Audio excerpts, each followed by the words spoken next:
Good morning, everybody. Welcome back to cilinixfxcapital. Hope you're all doing great, and welcome to this new video right here on the altcoin markets. We're going to do a full altcoin update right here.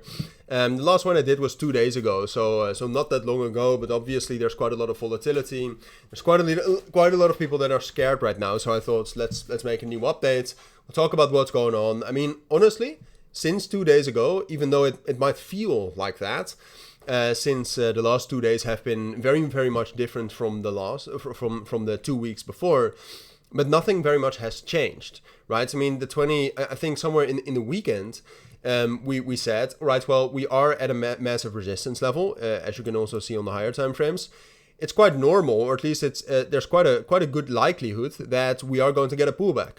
And that's fine, right? We have the yearly rolling VWAP and the value area high of the balance we've had from the 10th of May until the 15th of July, or basically until now. We have that right here at 280 and 275 billion dollars. So then I'm talking about the total crypto market cap, excluding the top 10, which I say this every video, but that's in my opinion the best gauge on how altcoins are doing. We have that as support. And 2 days ago, what I said is that, and we're looking at the daily time frame right here, as we can even spike down a bit lower towards 260 and 270, grab some liquidity there for a lot of altcoins that is there, then reclaim the yearly rolling VWAP, and we're still fine. Now it's not a traditional. Well, no, I mean it actually is a traditional pullback. I mean we had something similar right here at the start of November. We from Monday until Friday, we were actually relatively bearish, you can see, and we actually pulled back from top to bottom about 16%. Right now, from top to bottom, we've pulled back about 14%, and then we continued rallying. And something like that, we might look. History never repeats itself completely, right? So it often rhymes, never repeats, right? So doing exactly this again, I don't expect. But I do think that this is a bullish structure, and I don't think fundamentally there's any reason to doubt that bullish structure is going to break. Is it possible? Yes, of course, right? I mean, everything is possible, especially if we get some bad news. But at this point of time, if you look at all the fundamentals around the crypto markets, if you take into account all the news that we've had, which I said 2 days ago as well, if you look at Bitcoin, which, yes, we've seen a lot of selling pressure this morning, ultimately it's still looking phenomenal.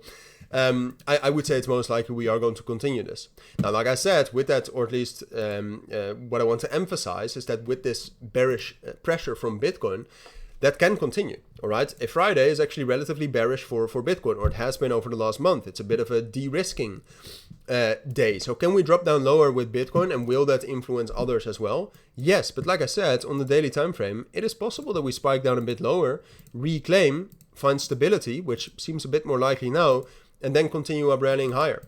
And that is what I expect for now, all right? So I do expect a bullish continuation. I think technically that's most likely. I think fundamentally that's most likely.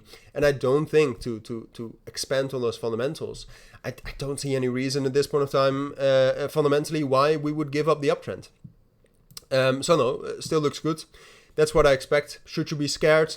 It depends. If you're over leveraged, yes, because a spike down like this can be pretty severe. We can actually have some pretty big spikes, and you should be in strong coins as well, right? Like if you take a look at some strong coins right now, the Ton ecosystem is quite strong.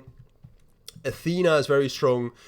Meme coins are actually quite strong, which is I'm not sure if I would buy that, but it's not necessarily a bad decision. And the Ethereum ecosystem is still very strong. Ethereum itself is holding up very, very well, but also something like ENS, Ethereum Name Service, hasn't even dipped, right? So that's doing extremely well. Beautiful, by the way. But those are my thoughts on altcoins. That's what I think you need to know. Hopefully it helps. But for now, thank you for watching. Have a great weekend, and bye.